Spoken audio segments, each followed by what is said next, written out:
All right, what's up, you guys? Welcome back to another episode of Cut the Shit and Get Fit. I'm your host, Rafal Matuszewski, and this is another edition of my car vlog. And I am running on empty on gas, so who knows? This episode might turn into an adventure walking to the gas station, and I'll just bring you along. But I'm just one of those people where, like, when the empty sign goes on, I'm just like,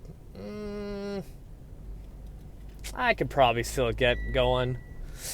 But today, I'm super psyched. It's Sunday. Tomorrow's Monday. Mondays are my favorite because I'm like, I'm just going to crush the world. There's so many things that I want to accomplish. So here we fucking go. Let's do this thing.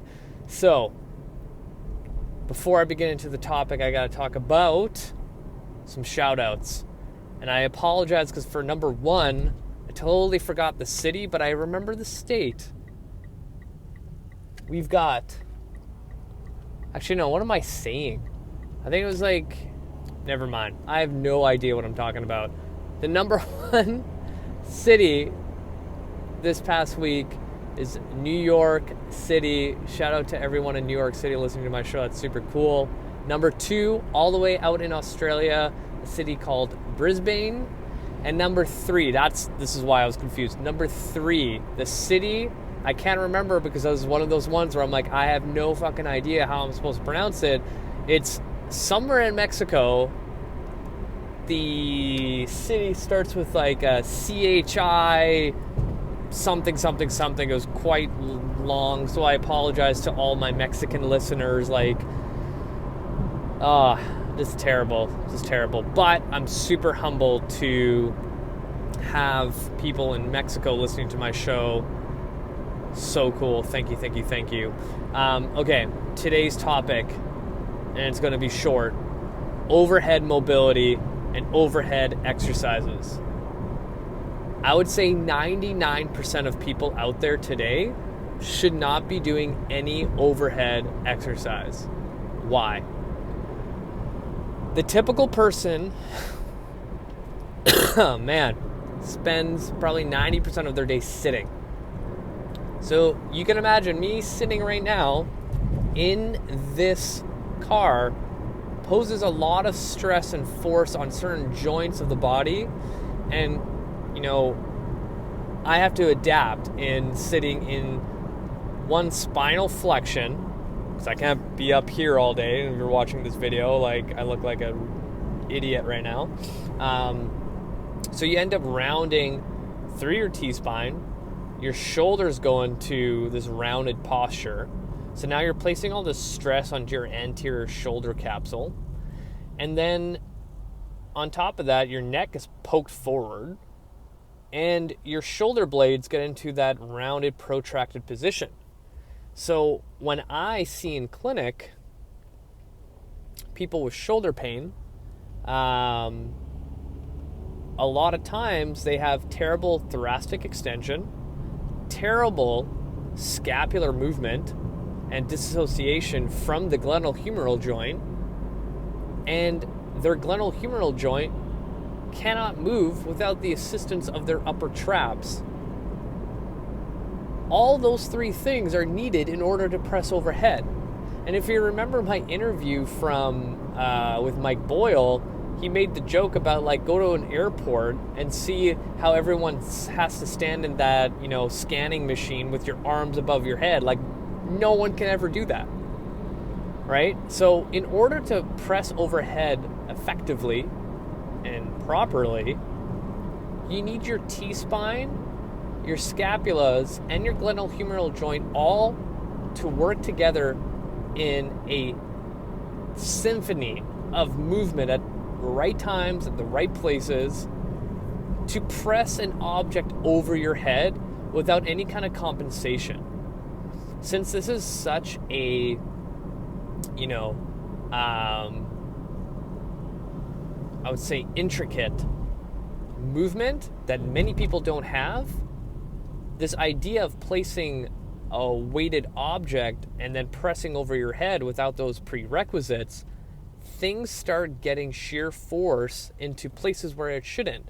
And then people end up getting, a sore rotator cuff or impingement or pain doing like abduction of their shoulder. Like, the simple way to fix this is, one, get in reality of, I should not press overhead right now.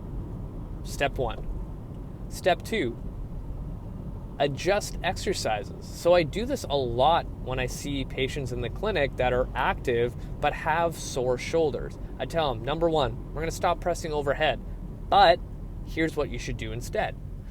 I give people the landmine press. So for those who don't know what the landmine is, it's you take the barbell and you place it in a corner of your gym or between two 45-pound plates, and then you press now on a 45-degree angle.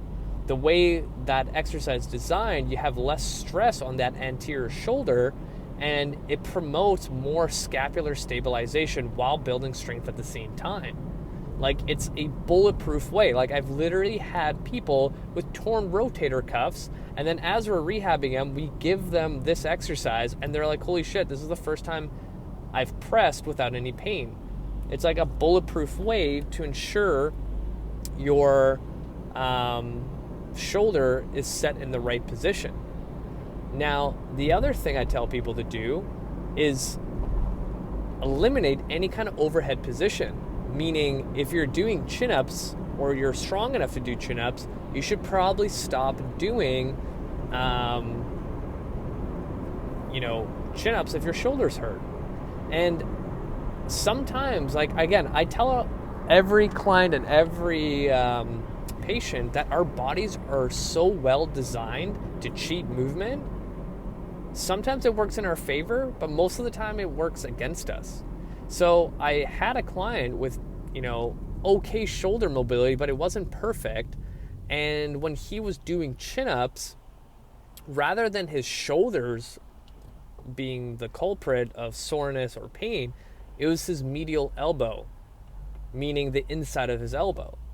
So when I put him through a reassessment of his shoulder and shoulder girdle, I'm like, dude, you have not enough range of motion. And what's probably happening is every time you do a chin up, rather than your shoulders taking the grunt of the work, it's your elbow.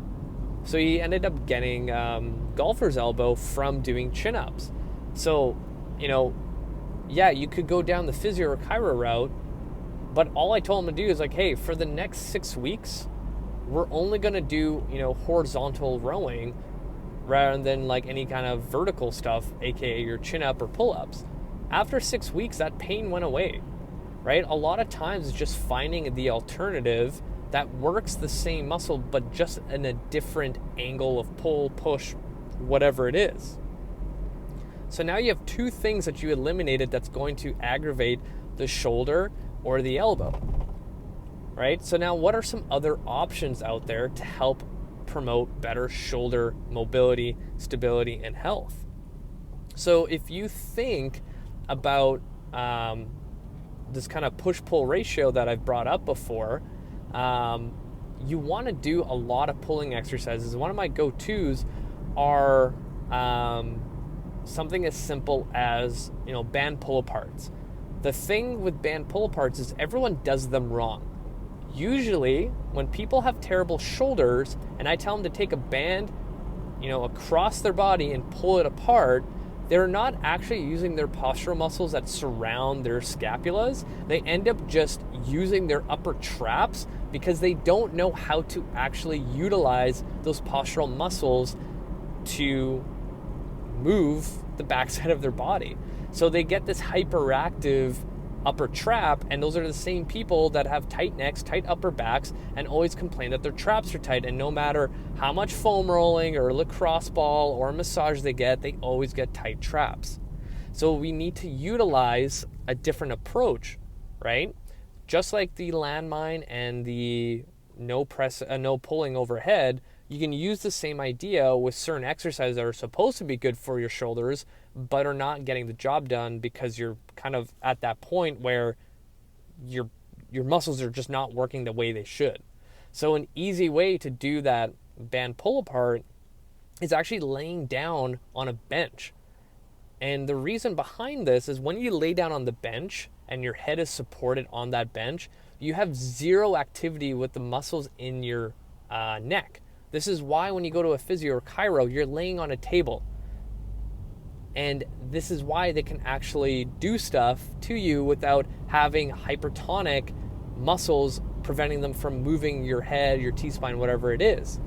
So if you go by that logic, utilizing a band pull apart, you're actually going to attack the muscles that you need attacking, right? And it's a nice substitute and a nice feeling for a client who has these issues to actually utilize those postural muscles that have never been used before. And I remember when I made this switch in my programming for clients, they would come back the next week like, holy crap, I was so sore in between my shoulder blades from just laying down on the bench and pulling a band across, right? In that position, they're not going to be using their traps or their neck, scalenes, or whatever muscles in the neck you can imagine, right? It's a surefire way for them to see the progression they need. And then from there, doing things like face pulls, but having the band or the cable machine on a higher level than your eye line to teach those scapulars how to have better rhythm as they pull. You know, so if I had someone that's always hunched over, you'd want to be pulling a face pull position from the top down towards your face. Whereas if I had someone that was more extension based, like a gymnast, baseball player, I would be pulling from the pulley or the band from the bottom of the rack up towards the face. So you have to kind of know what angles of pull are going to work best in your favor as a trainer and as a person who goes to the gym. So that being said, like, these little changes don't seem like much, but you do them for the next 6 to 8 weeks, guaranteed your shoulders are going to start feeling a lot better. Now, what mobility exercises should you be doing to enhance all these changes in your programming so then you can put these into your warm-up? So one, something as simple as going on your hands and knees in a bird dog position and doing scapular push-ups.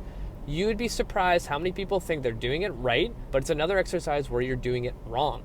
Every time I see people do scapular push-ups, they end up arching their lower back for some reason through the movement, or they start bending their elbows, or they start poking their neck forward and back when they're trying to just utilize their shoulder blades. Like, our shoulder blades should be able to move freely by themselves without having any other structure in the body move at the same time. If you can't disassociate that, bad things will happen. So something as simple as those scapular push-ups, and then getting a band around a squat rack and doing the same position, but now having some resistance to add more stability to the area. Like, if you can't have stable shoulder blades, any pressing motion, and no matter how much you try to grunt your way and muscle your way through it, you're going to end up getting achy shoulders or painful or even an injured shoulder. Small changes add up for a long, long time. Like, you'd be surprised. Like, these are such easy things. And when I put these into clients' programs, patients' rehab programs, they're astonished that this was the first time they've ever felt good. And I'm like, well, fuck, it's not rocket science. It's really, really easy. But again, I was rambling like crazy. I could talk about this topic for another 40 minutes. So maybe I should just put a presentation together on this shoulder by itself. But thank you for listening. This was awesome. Click the show notes, add me on Facebook so you can check out all the other stuff I post constantly. So thank you. You guys are amazing. Until next time, you guys.